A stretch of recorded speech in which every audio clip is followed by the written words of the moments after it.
So, hi. Hello. Good afternoon, everyone. Welcome. We're going to wait a few minutes to let the latecomers arrive. First, you can all take front row. Make yourselves comfortable. Thank you. All right. Should I put that forward? Because, thanks. Oops. Oh dear, I lost something. Oh dear, you've touched the key. Oh, I didn't God. mean to touch a key.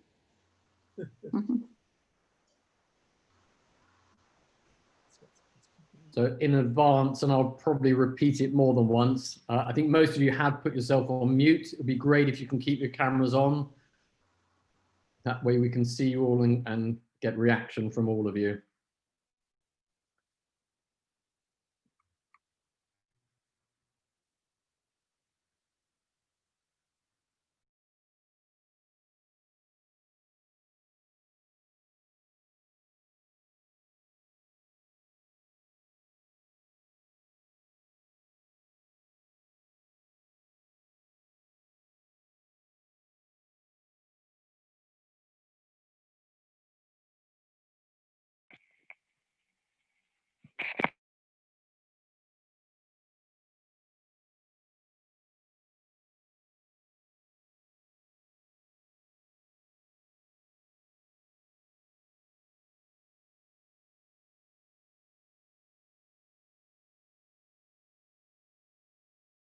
How are we doing on the numbers?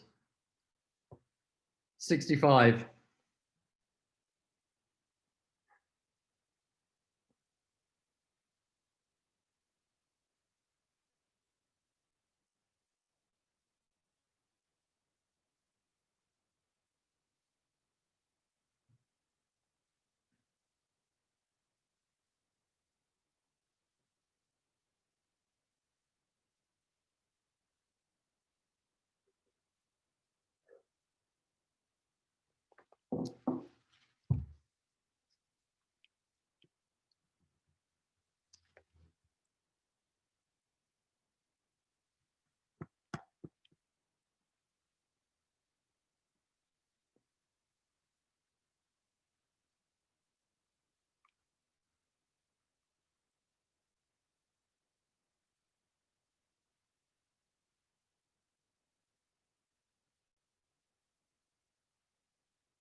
Okay, so good afternoon to everyone who is here. I'm sure we'll have some latecomers. Thank you all very much for joining us, and welcome to the Compassionate Friends Annual General Meeting of 2020. My name is Andrew Miller, for those of you who may not know me, and I am the chair of the trustees, having started at the beginning of 2020, taking over from Maria Ahern. With so many things this year, this is a first for us in the sense of being a virtual or remote or online AGM, whatever we want to call it. It's really lovely to see so many of you here. The wonderful thing is I don't have to tell you about the fire precautions in place. You only have to know where to get tea and coffee yourselves. What I've already said for those of you who are already here is if you can mute yourself, but leave your camera on. Not obligatory, but it's really nice for us. I'm going to say a few words and then I'll come back to some housekeeping matters. I personally hope that although this is a first, I hope it's also the last. I hope that we will be next year again, find ourselves sitting shoulder to shoulder, catching up with old friends, making new ones and sharing a memory with each other. and most of all, drinking that tea and coffee I've already referred to, and eating cake with each other face to face. This, as I said, was my first year as chair of the trustees, and it's hard to have imagined a chair that would be that would have been so different from the previous. I see many, many faces that I recognize, and many of you were, of course, at the 50th anniversary commemoration and celebration that was held last year in Northampton. It was a very special event over 2 to 3 days with so many memories. And I think there were over 250 of us in attendance, if I remember rightly, all crowded into various different rooms, support groups, craft room, eating together, eating copious amounts of food throughout the course of the weekend. And can you imagine, or try and imagine, if someone had stood up during the course of that event, a tale of 2020, what it was going to be like, how different it would be, how we would not be able to mix together or even meet, how we'd be told to stay at home, how shops would close, people would work from home, people wouldn't work, and how we would have to go on trains and buses and in shops wearing masks. What would everyone else have thought, apart from perhaps dismissing that person or perhaps even humoring them? It would have been something beyond our comprehension. And what if that person has said, there will be a new normal? That may have been the one phrase that resonated amongst us as bereaved parents and siblings. And those of you who read my Thoughts from the Chair in Compassion magazine, and thank you to those who do and perhaps know where I'm going with this. COVID-19 prevented, certainly to me, and I think to many of us, a certain familiarity as we know what it was like to have this new normal. But that new normal came to us when we lost our child or our sibling. But we were at that time forced to find that new normal, to react to it, to behave in a different way. And so that's what happened once again to us, but also to everyone around us this time. In order to cope, we had to be able to understand it, perhaps to accept it, perhaps to comprehend it, and of course to adjust to it. Well, and as for wearing the mask, if we're going to keep with the analogies and the metaphor, try and find me any bereaved parent or sibling that would not be able to tell you exactly what it felt like in terms of wearing the mask pre-COVID. So why am I saying all that? Well, I think perhaps it's that familiarity with the concept of a new normal is the reason why the Compassionate Friends has fared so well in 2020 and has managed to continue providing the incredible services to bereaved parents and siblings.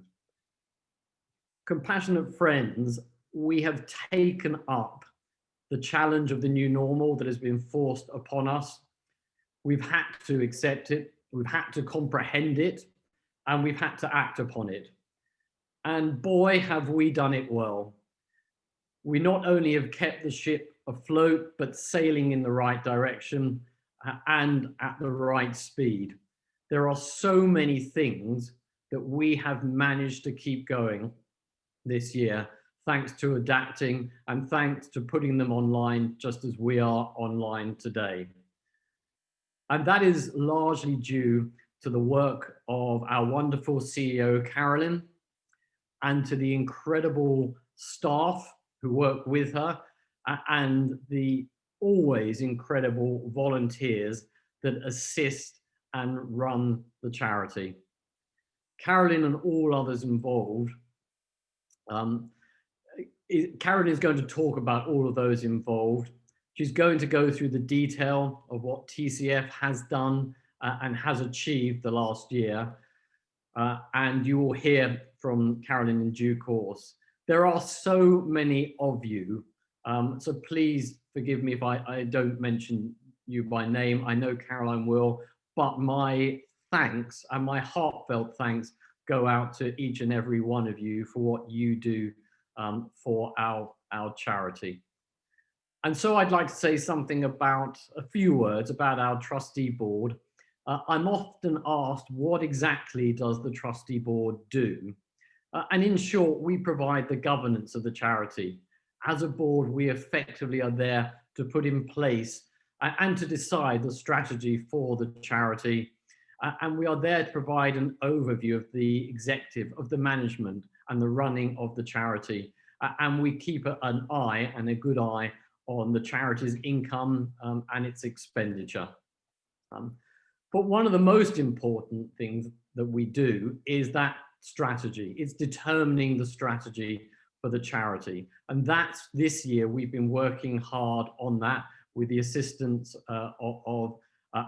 with outside assistance. Experts on charities have been helping us on that. And the aim, and again, Carolyn will be mentioning this, is developing a full strategic plan and a business plan for the next 5 years going forward.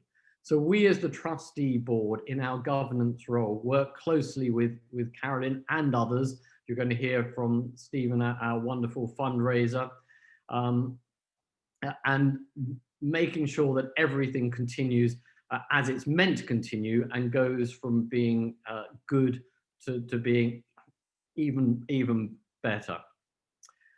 And so I'm going to start, I shortly will be starting the formal business of the AGM, but I want to do two things. First, as I've mentioned, that the trustees, I want to first thank them for the hard work that they put in and their commitment over the last year, and of course for putting up with me. And secondly, I just want to say a few words, and my own words, about the charity. And I was thinking all week, what am I going to say in this opening? And I actually happened to read this week, it was recommended by a colleague, and I was reading a book called, by Simon Sinek, who some of you may know, and it's called Start With Why. And it's not anything to do with charities. It's a book about corporations and individuals. I guess you could apply it to charities as I have done. But it's a book about why corporations, why individuals succeed, and more importantly, why others do not succeed, why they fail. And what it's essentially about is in the title. It's about recognizing the what, the how, and the why, and recognizing the difference between those three. And as I read it, I couldn't help but apply it to, every time I was hearing him talk about corporations, I couldn't help apply it to TCF's what, how, and why. Let me explain what I mean by that. So we start with the what. What do we do? Well, I think that's easy. We provide support and services to bereaved parents and siblings. How do we do it? Again, pretty easy. We provide support groups, retreats, events, online services, leaflets, grief companions, a library, and many, many other things. And that's how we do it. But it's the why. And the essence of the book is the most important thing is to put the why first. And so I was thinking to myself, well, what is TCF's why? And I don't think I had to think for that long. And I put down what I think our why is. Everyone may have a slightly different, but our why is so any bereaved parent or sibling that needs help is not left alone, and so that any bereaved parent and sibling does not have to feel that they are alone. And I think that's our why. And how we achieve and how we do that, we know, yeah. That's the what and the how, but it is why that is most important. And that governs everything we do and has governed everything that TCF has done for the last 51 years now. And for me, one of the incredible things about the charity that combines the why with the what and the how is that our charity is about the loss of a child. And it's that loss at any age and from any cause that makes us so unique and separate from many, if not most, if not all of the other bereavement charities.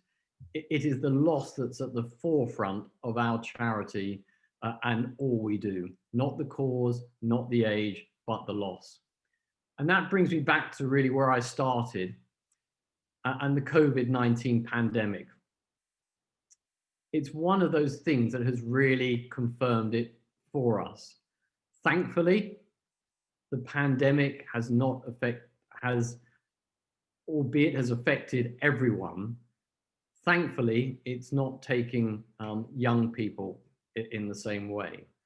But, and it's a huge but, there are many, as we know, who tragically and sadly have died in their 40s, in their 50s, and their 60s. And many of those in that age bracket will have left behind parents and siblings. And over the year, we have been there, and we will continue to be there because of our why, very much because we are there for bereaved parents and siblings so they do not feel alone and so they are not alone. And that is because we have put our why first.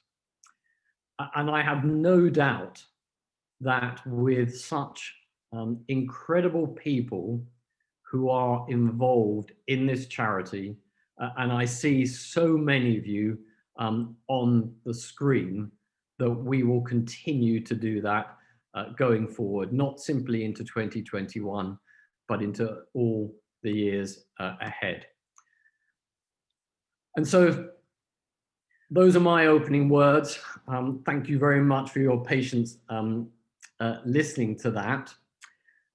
Hopefully, as you've all had the dial-in instructions, you all would have received the papers that went with those dial-in instructions.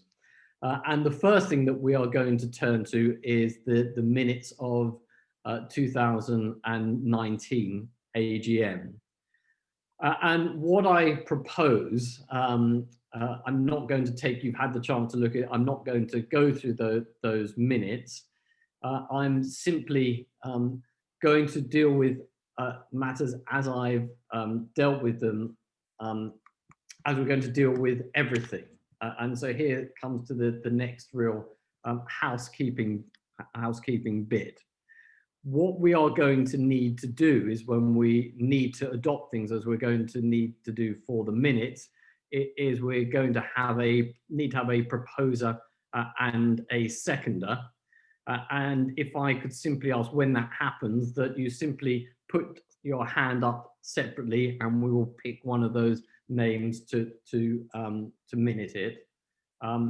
And then what we're going to ask for is, as we do in person, we don't actually count the votes individually, but we ask for a show of hands. So we're going to ask for a show of hands to be put up, and those of us who are monitoring it will look at the screen and be able to say if it is approved or not.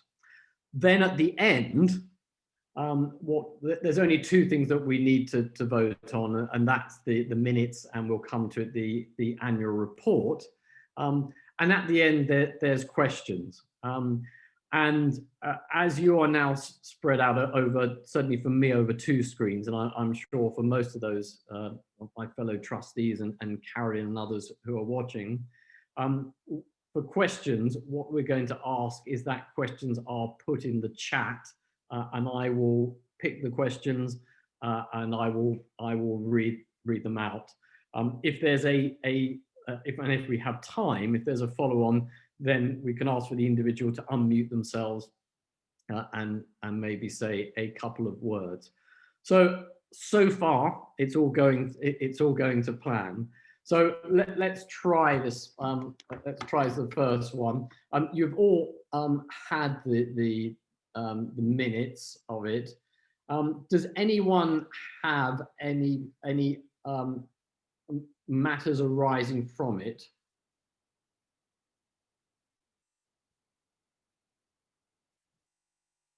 I don't see any hands.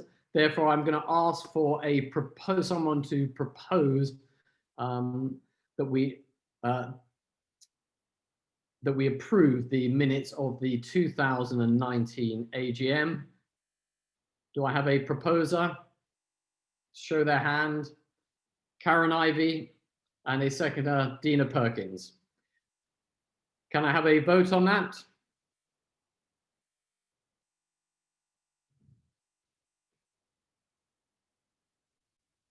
That looks to me pretty unanimous. Thank you very much. That is carried.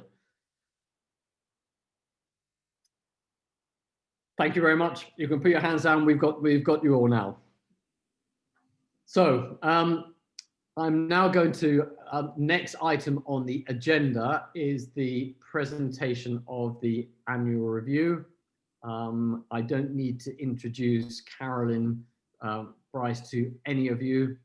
You all know her. I've already thanked her for her incredible work this year. And it has not been easy turning our charity from being a real face-to-face charity to being an online virtual charity. So you're going to hear just how much Carolyn has done. Over to you, Carolyn. Thank you, Andrew. Good afternoon, everybody. As Andrew said, my name is Carolyn Bryce. For those of you who don't know me, I don't know everybody, I don't think. And I've been Chief Executive of the Compassionate Friends since the summer 2017. So over 3 years now. So this afternoon, I just plan to spend 20 minutes telling you about, first of all, our activities of the charity in 2019, really from the period that covers the trustee report that was sent to you. So that's April 2019 to March 2020, which does seem like another world now, but I will just touch on our activities during that year. And then then I'll talk a little bit about how our volunteers and our staff have adapted our support services and our operations since March this year. And then I'll spend a few minutes talking about our future plans for the rest of this financial year and beyond 2021. So looking back to last year, and all this information is taken from the Trustees' Annual Review, which you were sent yesterday. You should have been sent with an email. So you can read it in more detail if you want. So last year, our core supportive activities continued, and they were run, as usual, by our hugely committed volunteer team of about 200 plus volunteers, and supported by our small but incredibly hardworking staff team. And these activities included over 70 monthly support groups around the UK, all run by our volunteers, telephone and email support for over 1,600 bereaved parents and families, the majority of those newly bereaved, via our national helpline. Over 1,000 bereavement support packs were sent out. 45 different leaflets and fact sheets offering information and suggestions to bereaved parents and professionals were downloaded over 35,000 times and distributed with our packs, and also at local groups and supportive events. And I just want to say a special thank you to Abby May, who I think is here, and the whole leaflet writing and editing team, all of whom are volunteers, for their amazing hard work and producing such a vast and vital library of supportive material. We sent out over 5,000 supportive magazines, so Compassion, our sibling newsletter, our Childless Parents newsletter.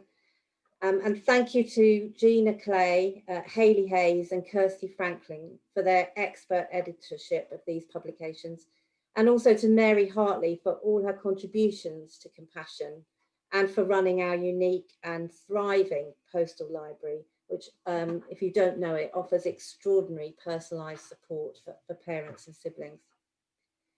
Last year, our volunteers continued to run our 11 moderated Facebook groups, and the year saw 8 residential weekend or day retreats and gatherings supporting 600 bereaved parents and siblings in Scotland and in England, as well as subsidised retreats for bereaved siblings, for very newly bereaved parents, those bereaved by suicide or substance use, and parents whose only child or children had died. We offered one-to-one therapeutic support at these events, and thank you to the therapists, the bereaved parent therapists who offered that support.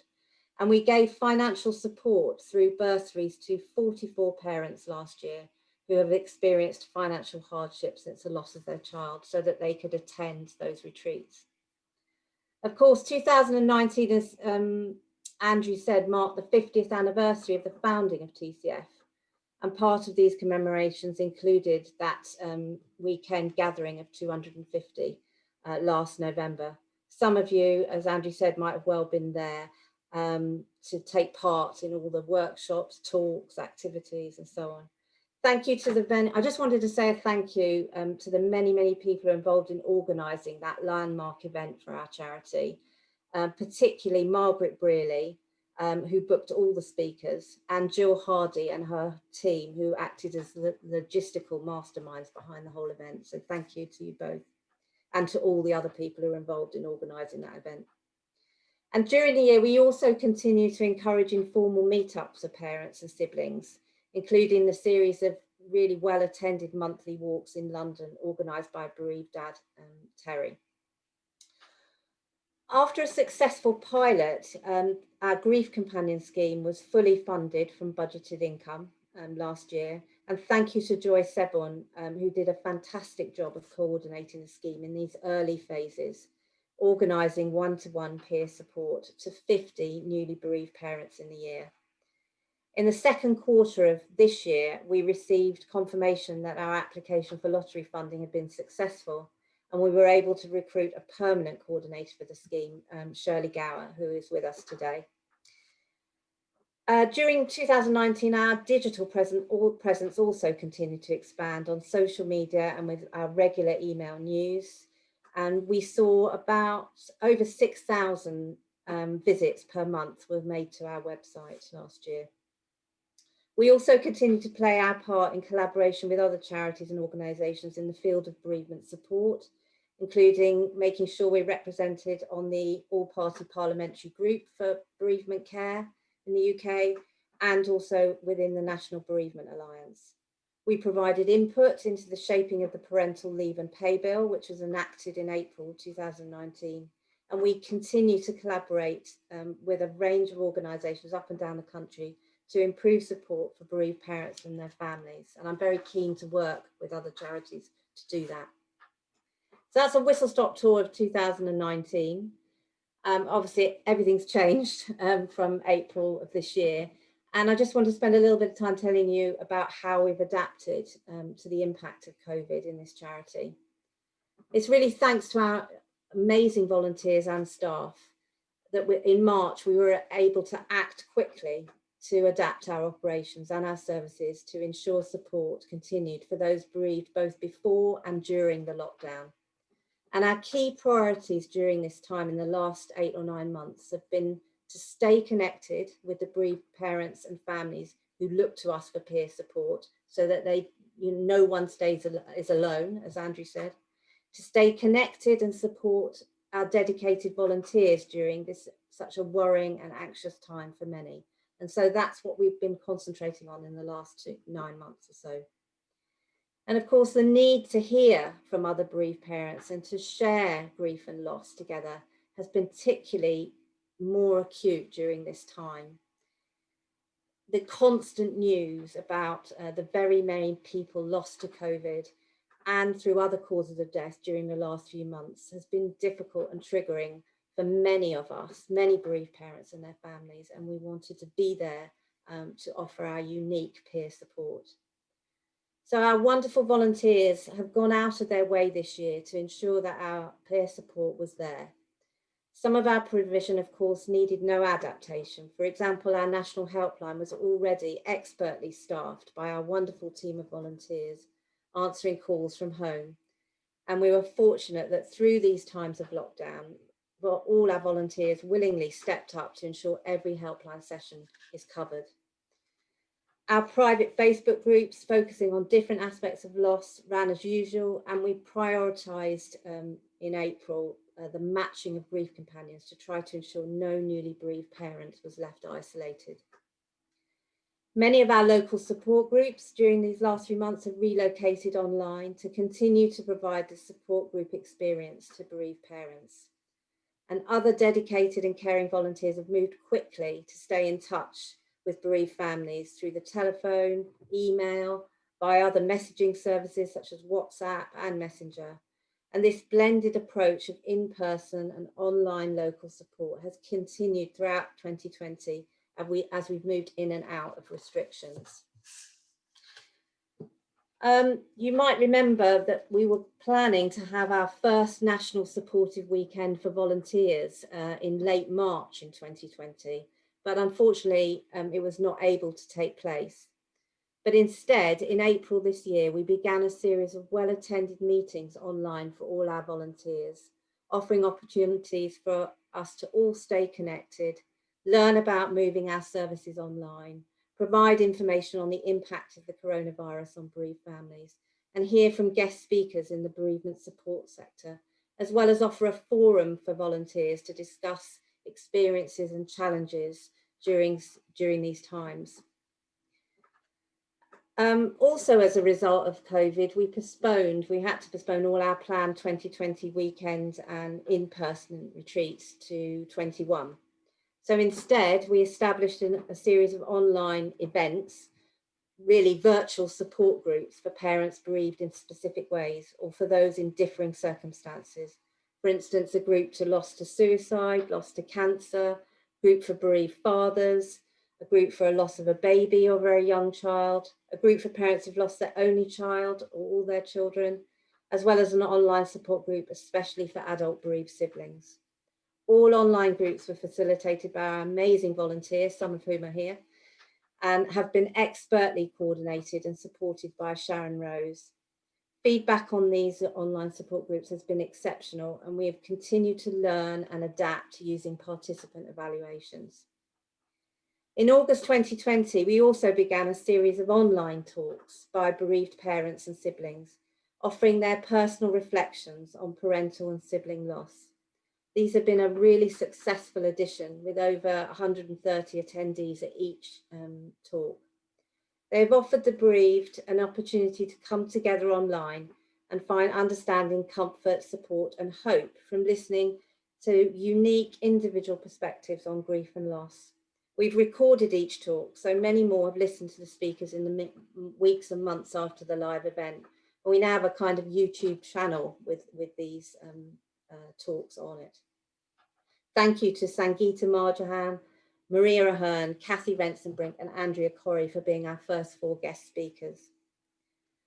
Although we and the parents and family members we support have missed very much the support and comfort of in-person meetings, one of the more positive things to come out of COVID for TCF is in fact the online environment, allowing our charity to address some of the barriers and the struggles we had about how to engage and stay in touch with both our wonderful volunteers all over the UK, but also our parents looking for us for peer support in many outlying areas of the UK where there's not much way of support. So there have been some real benefits for us.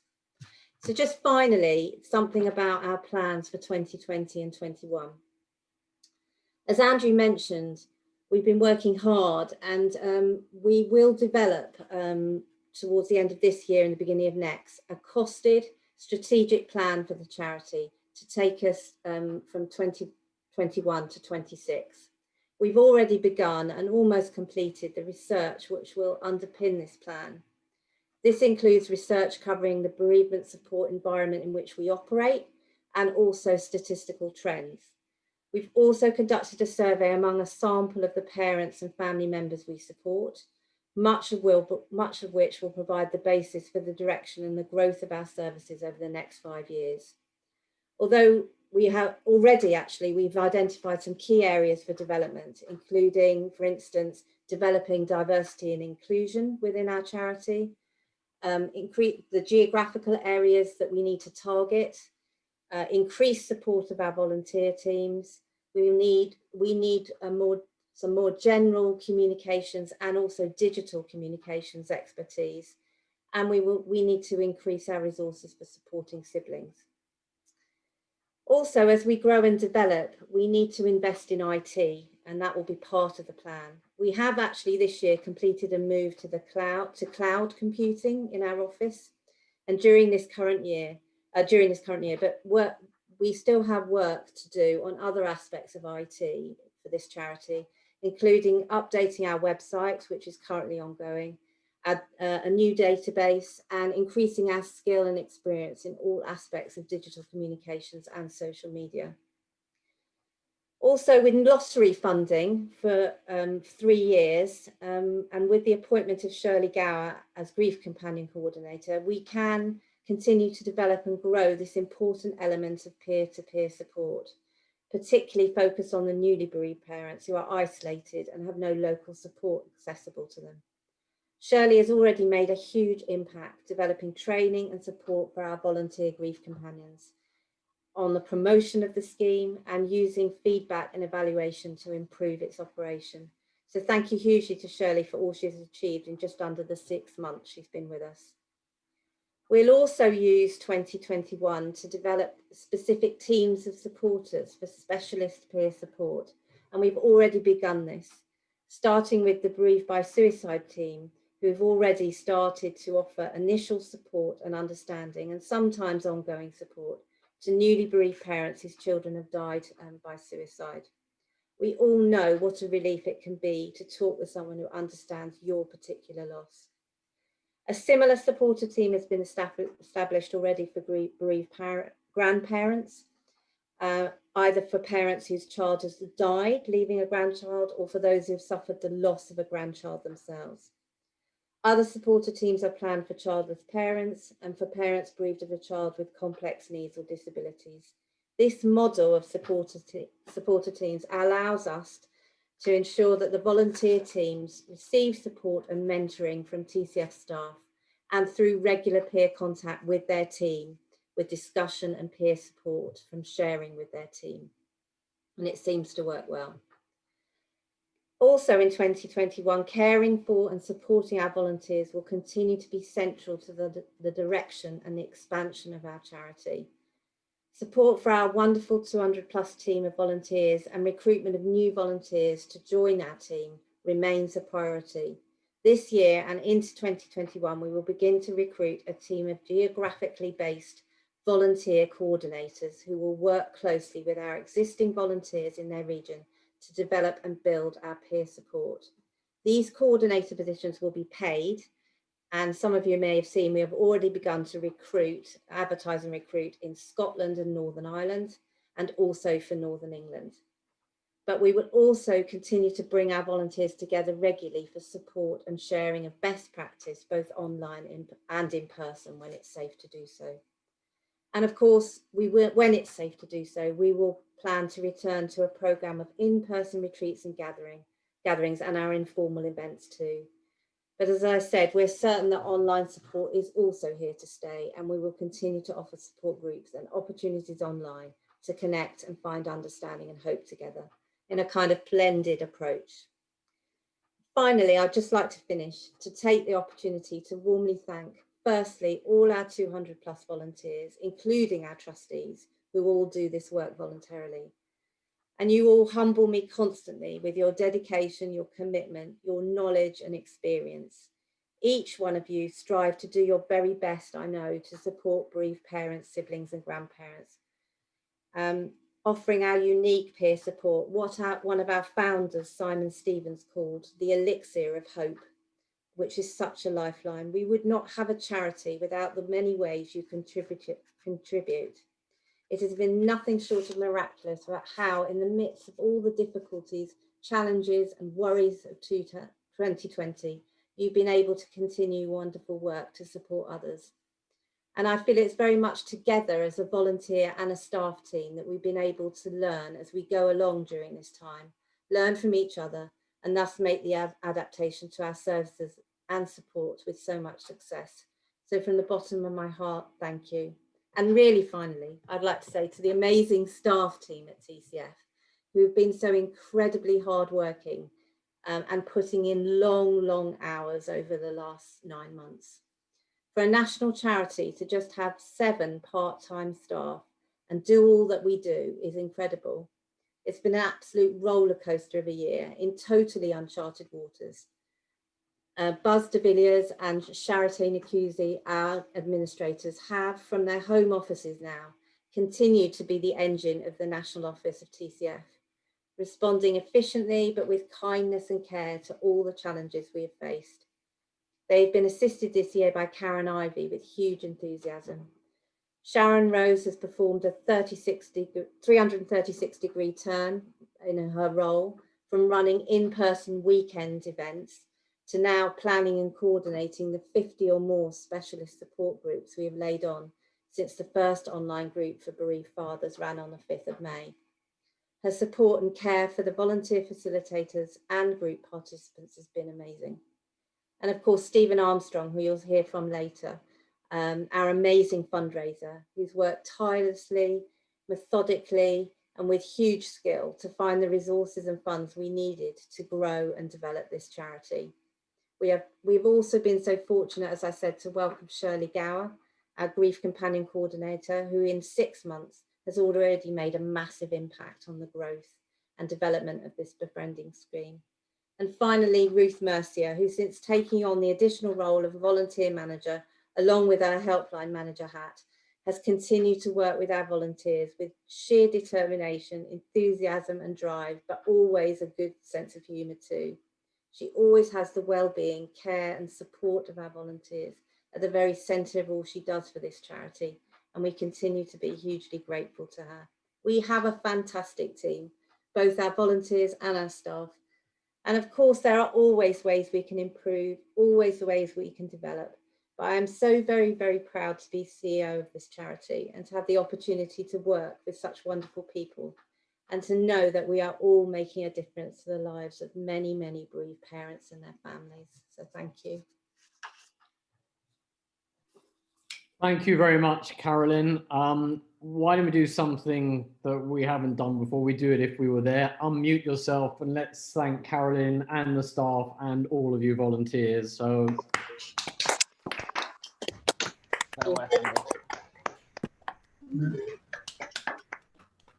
everyone, thank you so much. Carolyn does an amazing job. For whatever reason, she doesn't appear to sleep because the emails seem to come at ungodly hours, or she's sleeping in the day. It's one of the two.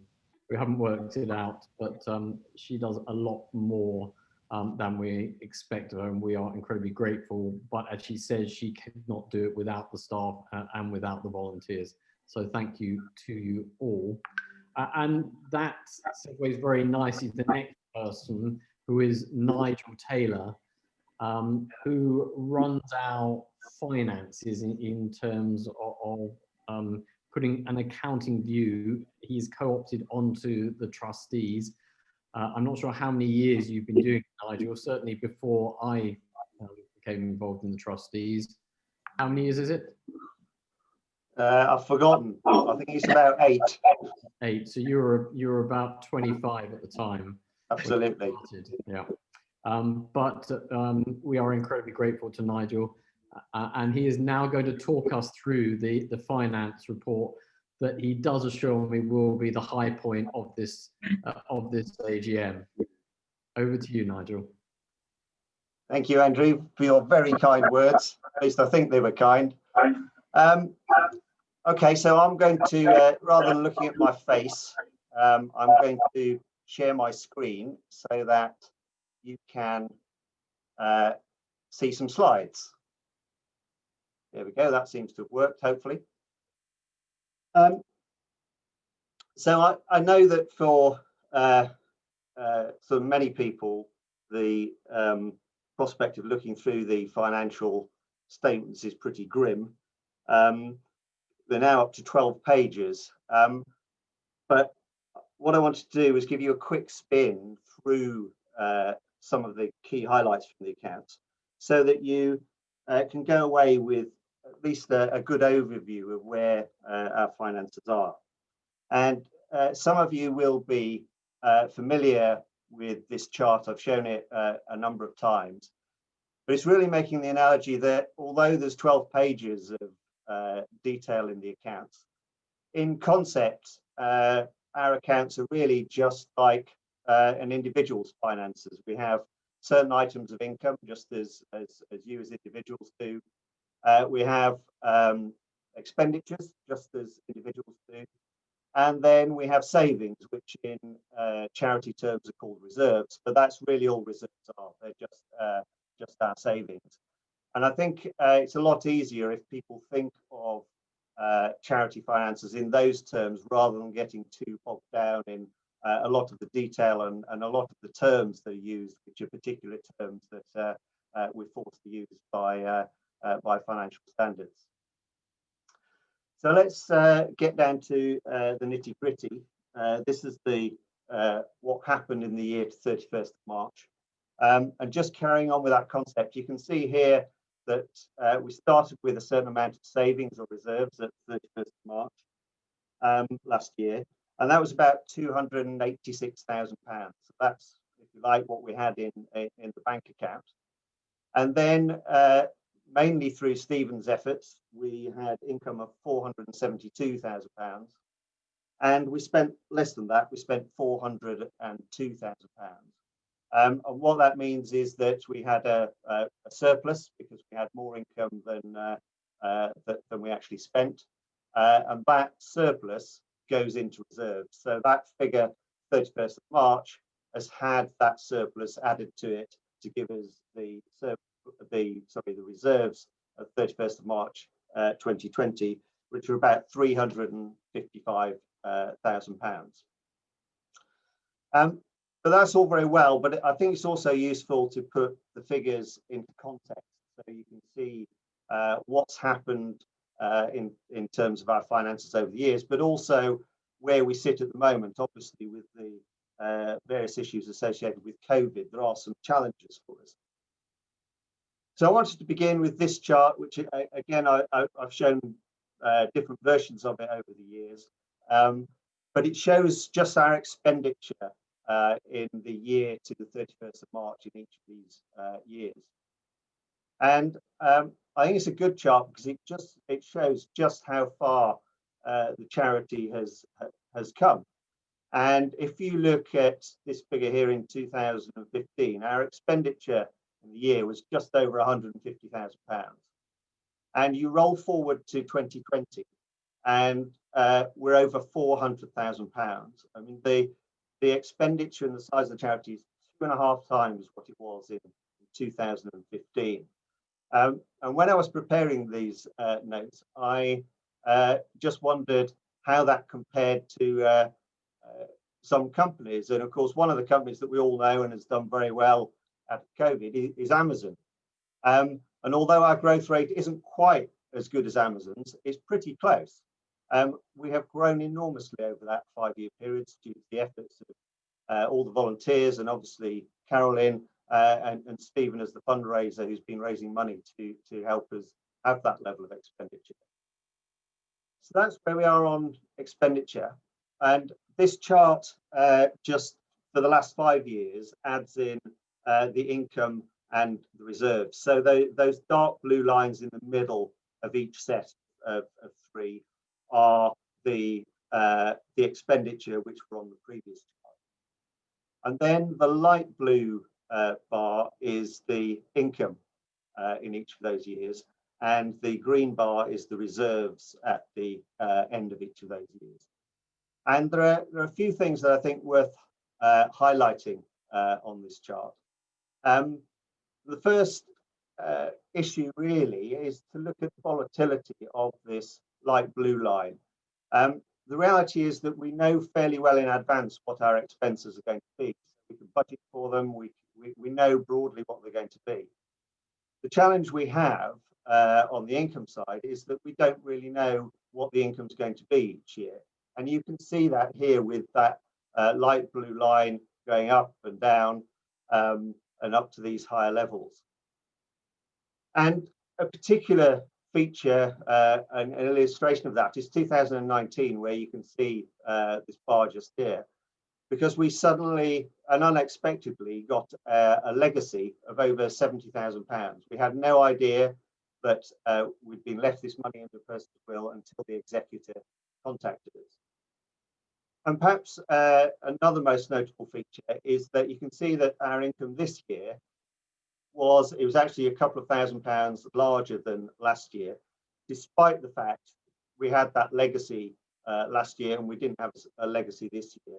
And that really is a testament to all the hard work that Stephen's done in terms of fundraising, that we still ended up with more than we did last year, despite the fact that we had the legacy in 2019.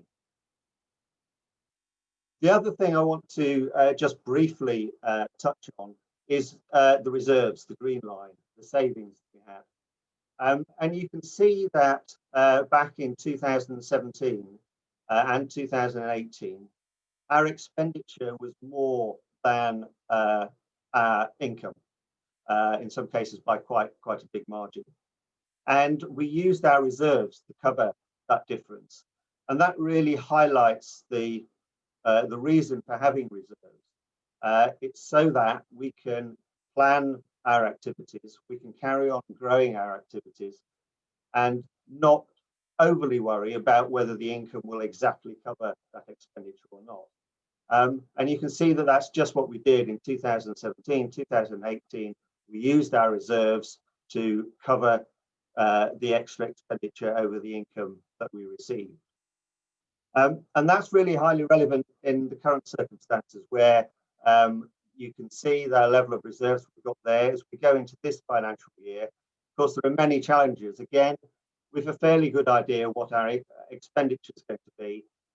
But as Stephen will talk about in a few minutes, there's a great deal of uncertainty about exactly what level of income we will get this year, because there are many challenges which I'll leave Stephen to talk about. But the important thing is this green bar. That's essentially money we already have, and which can be spent if necessary. So if this year our income isn't as big as our planned expenditure, it won't matter. We can use those reserves. And in terms of what we've planned and some of the things that Carolyn's talked about, this bar is likely to be bigger next year. We will spend more money. We're planning to recruit more people and planning to continue to expand our activities. And to finish, I just want to talk a bit about the reserves, because I know some people get confused when they look at the detail, because there are all these different types of reserves. So I've just taken here our total assets, our total money that we have, if you like, at the end of 31st of March, and just want to touch on some of the different categories this money goes into.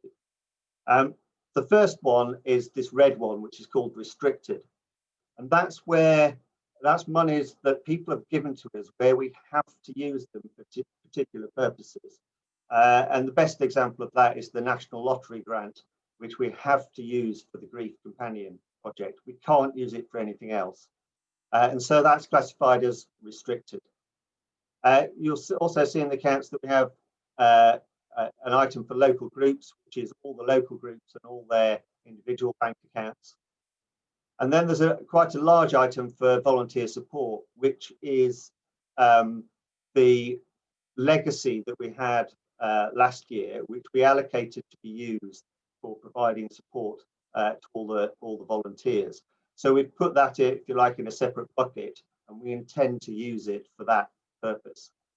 And then finally, this big chunk, which is the general funds, which is money that we can use for absolutely anything. So we can use it to for any of these other areas, but also we can use it to cover any deficit that we have this year if our income doesn't cover all of our expenditure.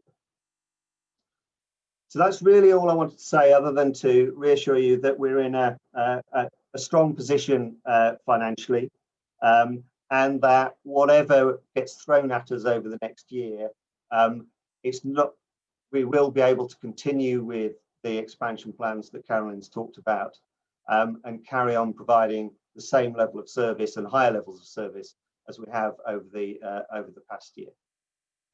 So with that, let me hand back to Andrew, I think. Thank you very much, Nigel. Thank you for that. As always, crystal clear. And the message that we get is that we are doing well, and we have done well. Of course, those are the accounts up to end of March of this year. But I see you nodding. But we, like any charity, of course, have seen an effect of COVID-19. There is money that normally will come in when people run the marathon for us and do various other events. And of course, that has not been possible this year.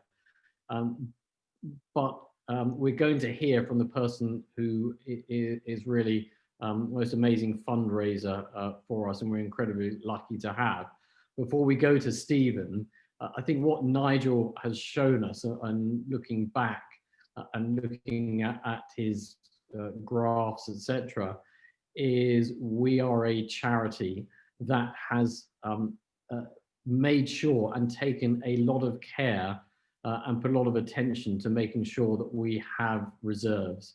We certainly didn't see, as no one saw, this pandemic coming, but the fact that we have those reserves means that we haven't had to be over concerned about our financial situation.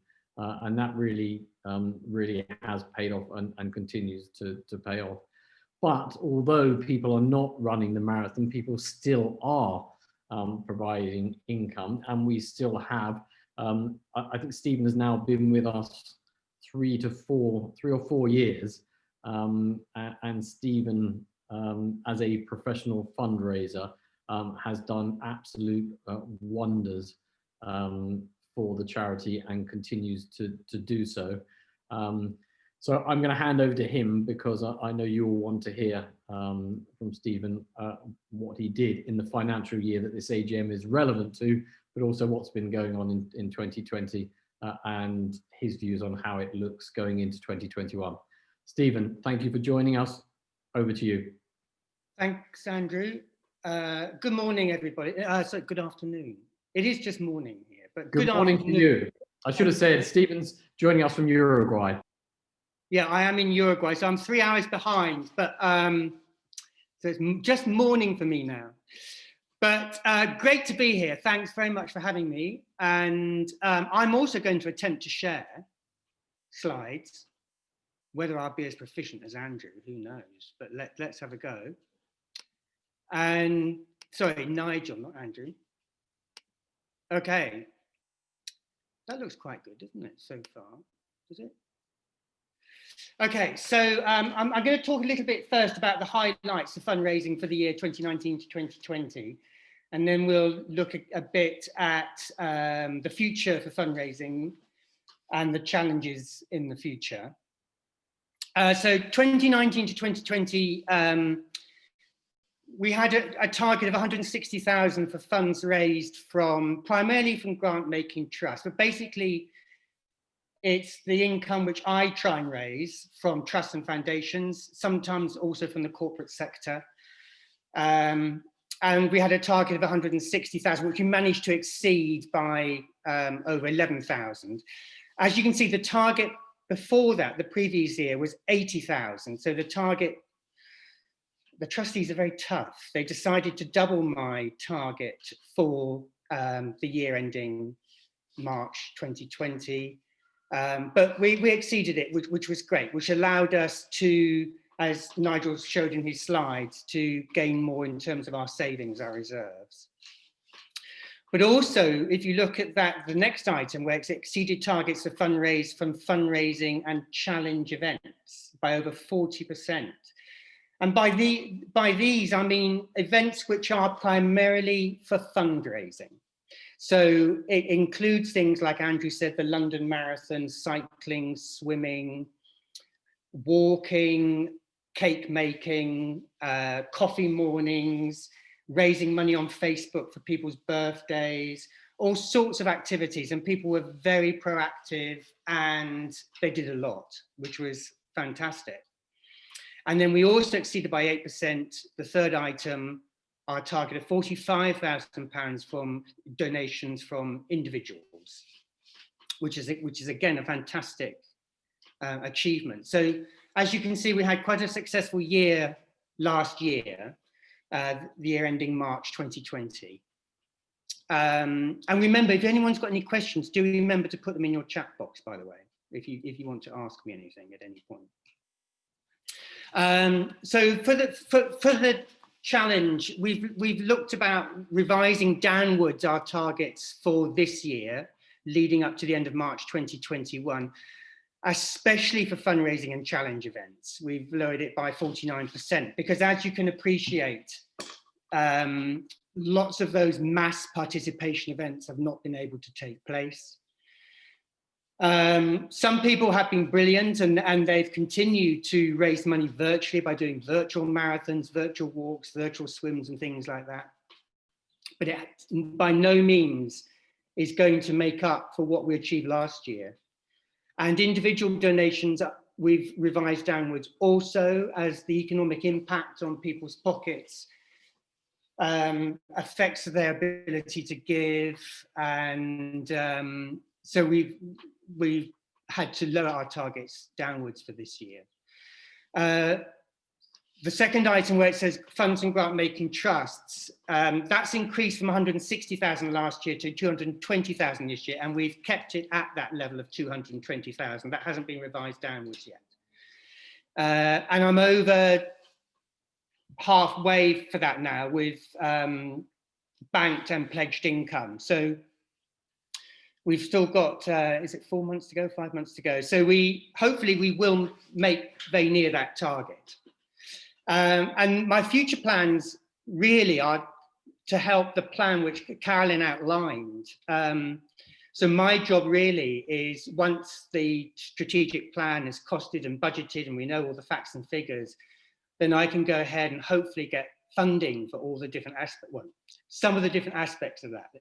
And I'm also seeking work for the first time, actually, specifically for our work in Scotland and in Northern Ireland, by contacting locally based trusts and foundations primarily to help us in those countries.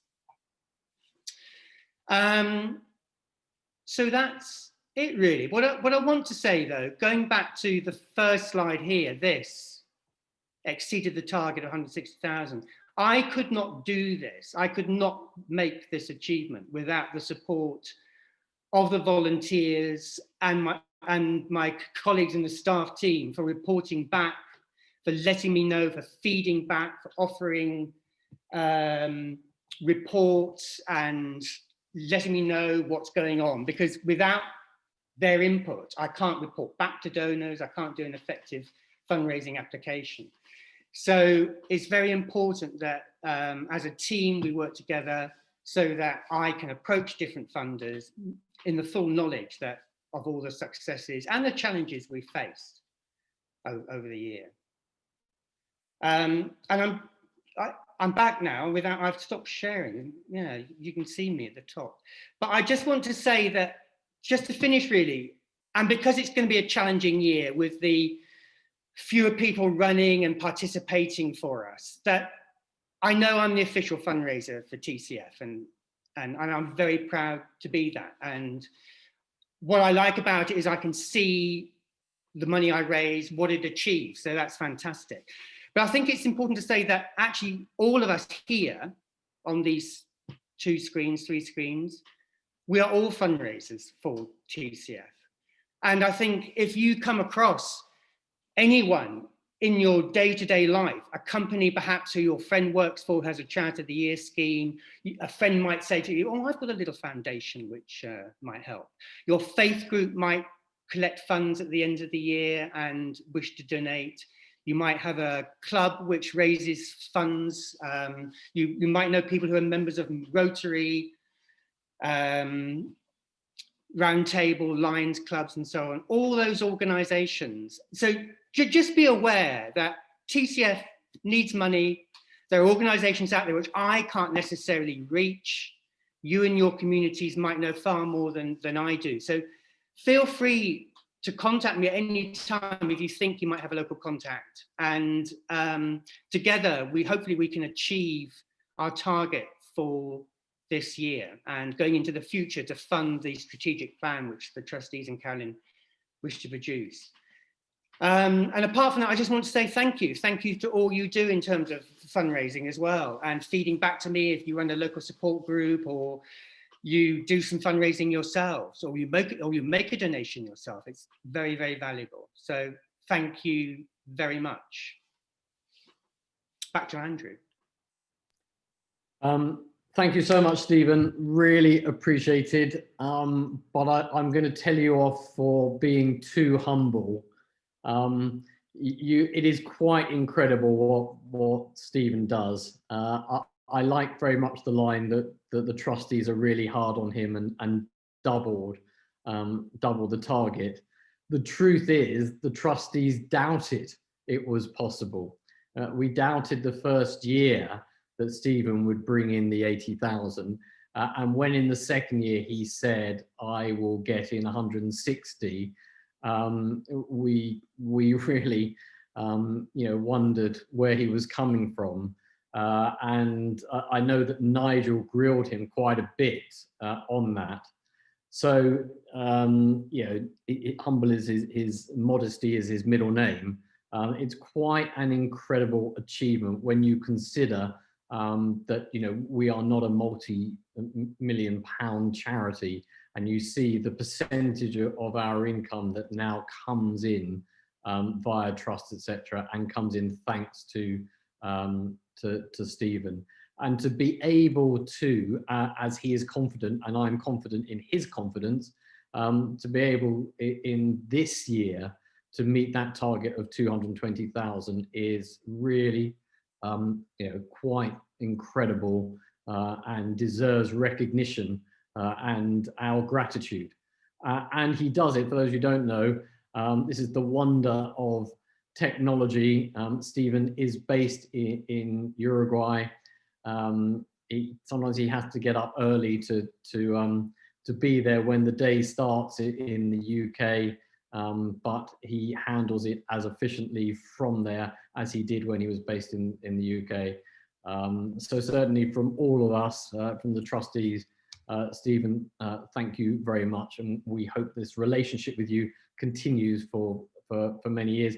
And I'm putting you both together, and Nigel as well, thank you for everything you do. So you can all unmute, and for both Stephen and Nigel, who keep us on.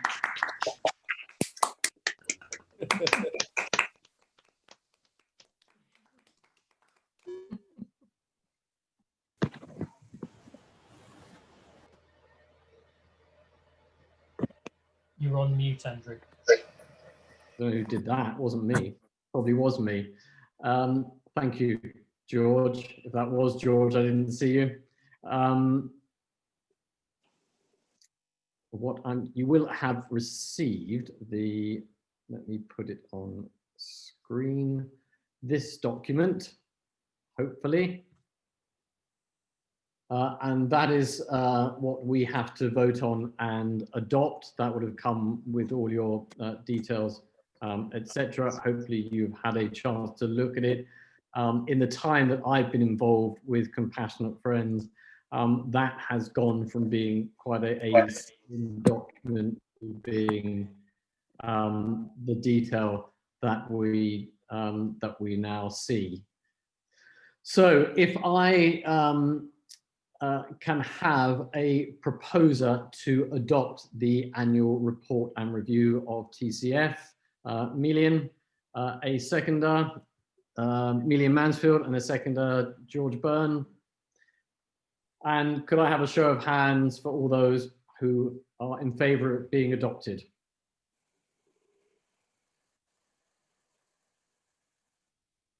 Thank you very much. I declare that that is adopted. The next matter that is on our agenda is the announcement of trustee election results. Can I first just, I thanked my trustees. I want to name the trustees, if I may, in case those of you don't know.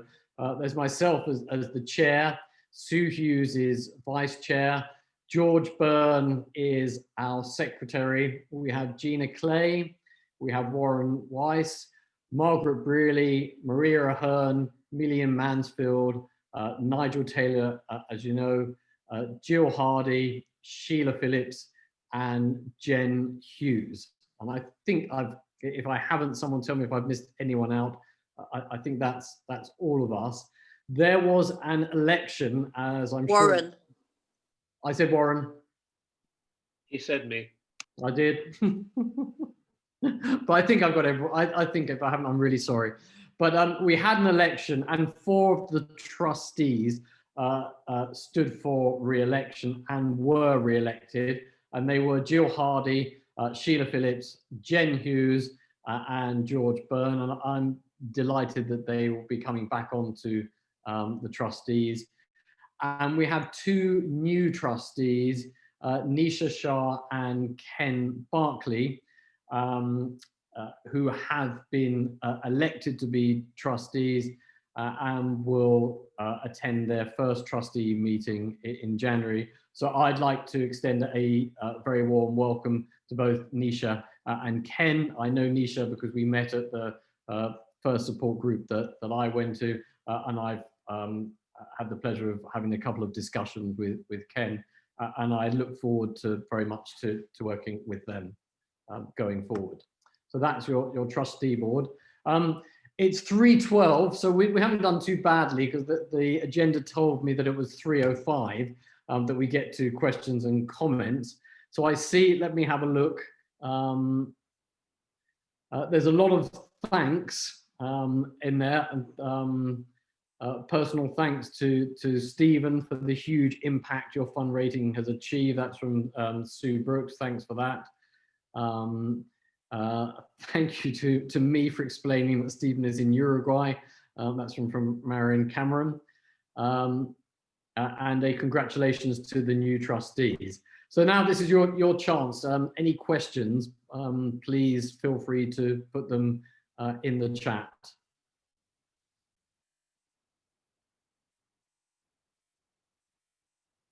And don't be shy. You wouldn't be shy if we were sitting there face to face.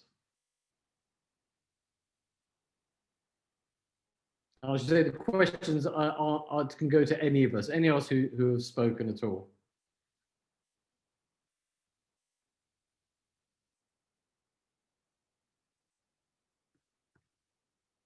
Well, there's none in the chat. Would anyone like to unmute individually and ask a question?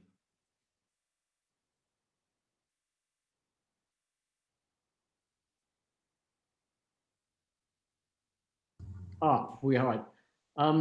From Nisha Shah, one of our new trustees, the question is, any possibility that more can be spent running local support groups? Who'd like to take that? In terms of spending, Nigel? Yeah, I mean, in terms of finances, the answer is yes, if that's what Carolyn wants to happen. But I think I'll hand it over to Carolyn, but I think the general direction is towards the coordination of these local groups and volunteers, and that's really our focus. Carolyn? Yeah, I think so. Moving forward, what I would like to see is more support for our local, for all our.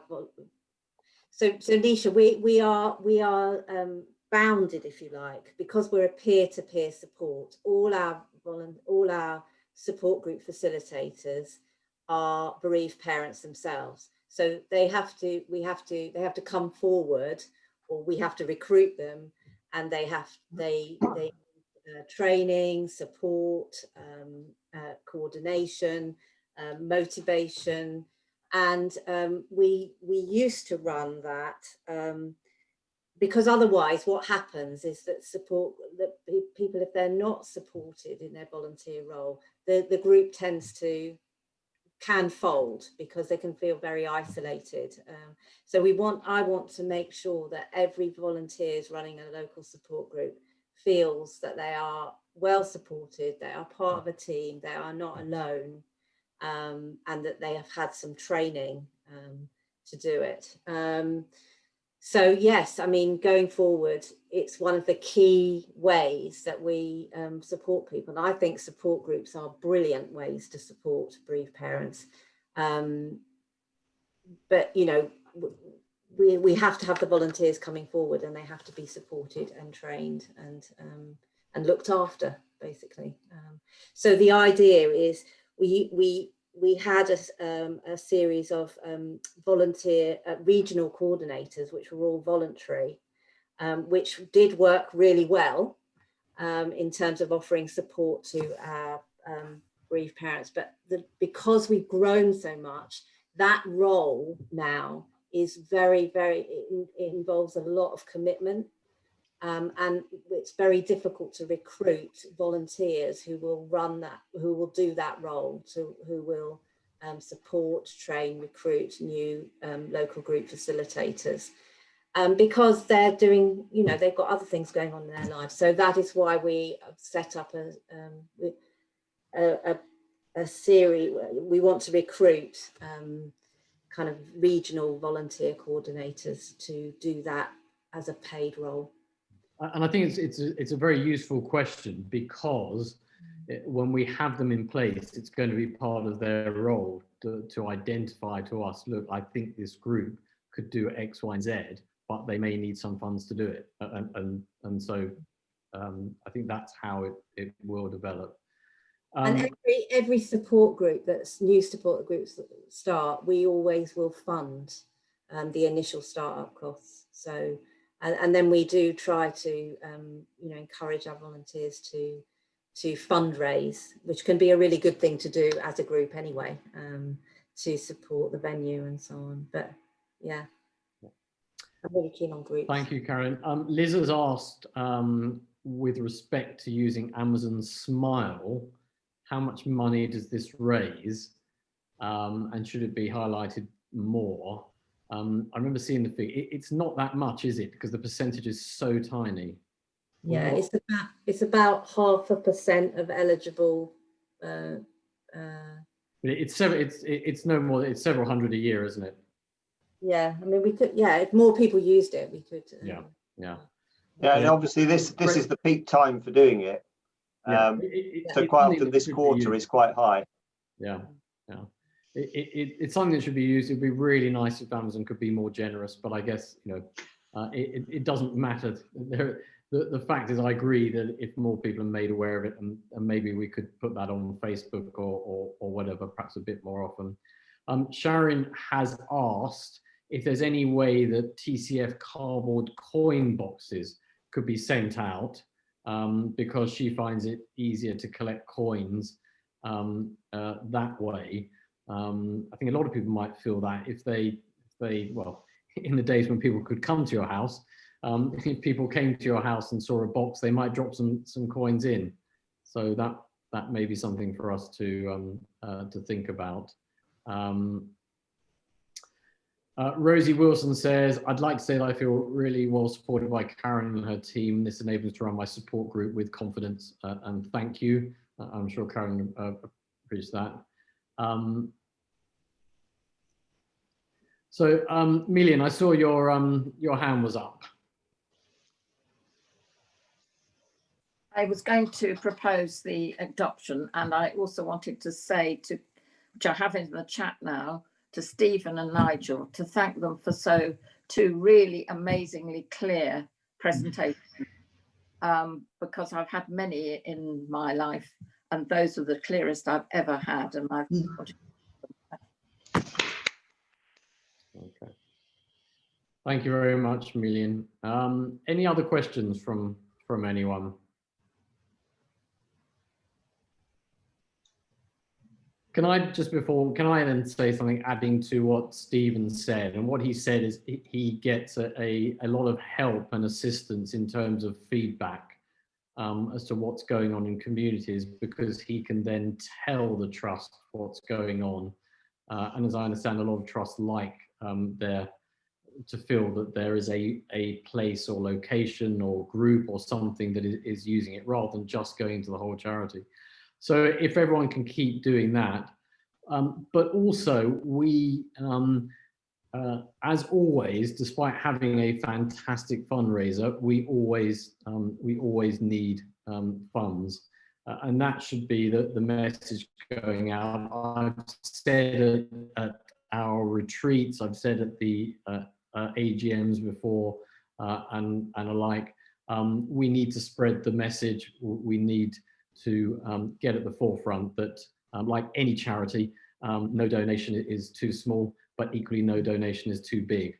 And it's really important to keep the message going out. And we are, as I started with, what is our why, and it's reaching bereaved parents. I think for me, as for so many people, we know there are many bereaved parents that we are, and siblings that we are not getting to. And in fact, as part of the work we've been doing on strategy, the figure that's often said is that in the UK, there's about 9,000 deaths of under 30s. But the figure, we did some research that we came up with, and someone will correct me if I'm wrong, but I think it's every year about 100,000 people in the UK die leaving parents, and of course siblings. And that's quite an incredible figure. So our reach is amazing, but it could be far more. And that's about spreading the word, and spreading the word through fundraising and other ways. And I personally believe, as chair, we should never never hold back from not only, of course, saying the name of our child, but saying the name of our charity and putting it forward wherever we can. And you are at the heart of that. A lot of you are volunteers, and you do that. So I'm preaching to the converted, and I extend my thanks. But it's something we have to keep in mind as we go forward. So I'm told there's an earlier question.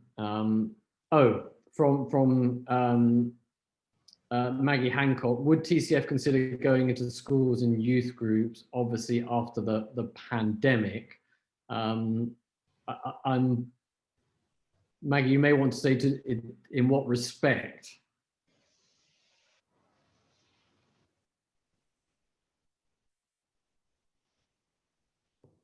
Maggie, if you want to come off mute.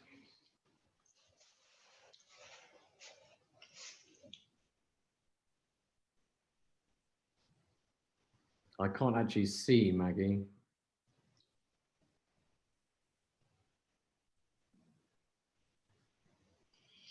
Okay, we will.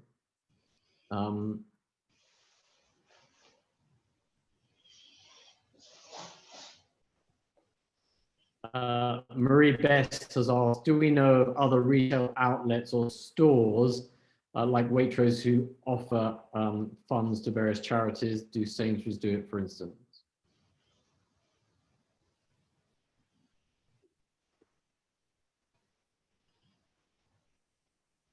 Anyone help on that? Carolyn? Stephen? I'm not sure about Sainsbury's. We get money from Tesco's through the Bags for Help scheme, and we get money from the cooperative through their community fund. I'm not sure about Sainsbury's. We don't seem to fit the criteria of many of the Sainsbury's trusts, but I'm not sure about Sainsbury's stores. I'd need to check that out. But thanks for the idea, Marie.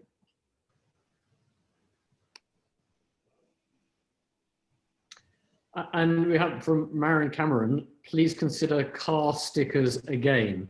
I don't think I've ever seen a TCF car sticker, so probably before my time. Staff trustees would like to see car stickers come back.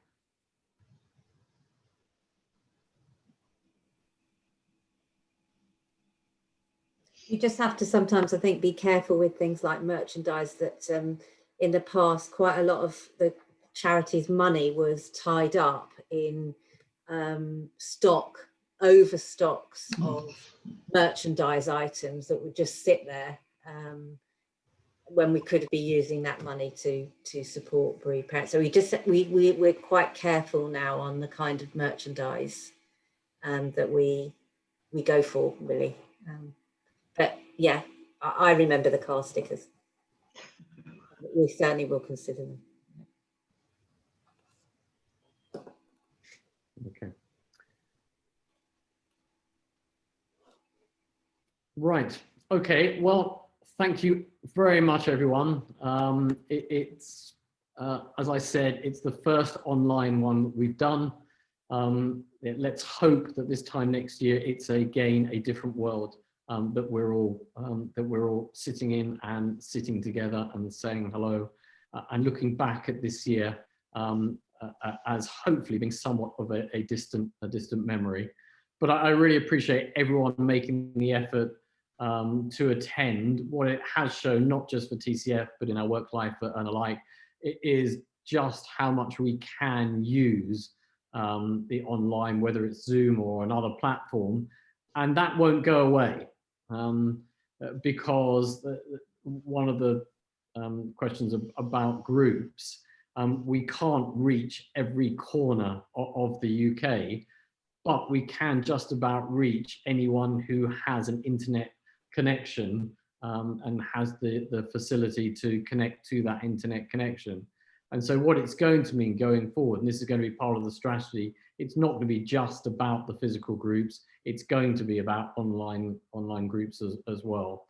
And I know that people are getting a lot of support from the online presence as they did face-to-face. It's not the same, you can't reach over, you can't give a hug, but it is working and it is serving an incredible purpose.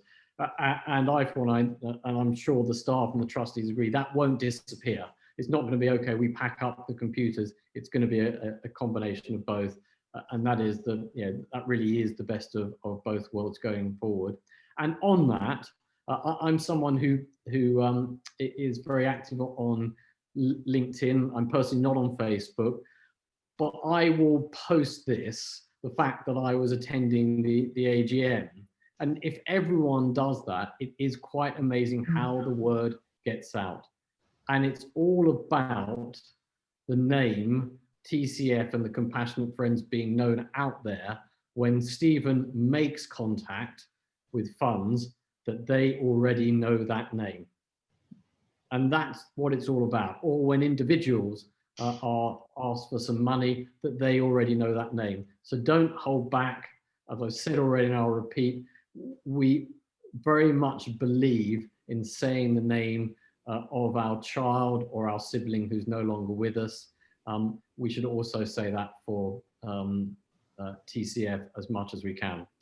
So thank you very much. Thank you, Carolyn. Thank you to the staff who've assisted in setting it up, the trustees for attending, but most of all for all of you who not only have made this possible, but make the Compassionate Friends possible every day, every week, and every month.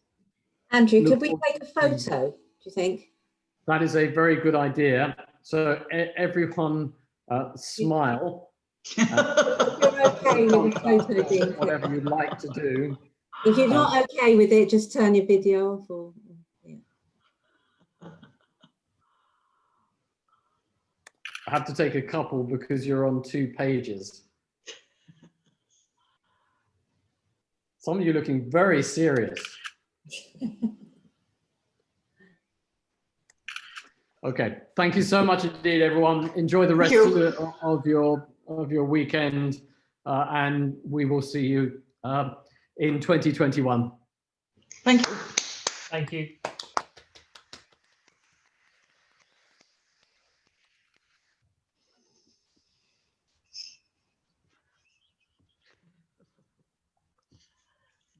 Thank you.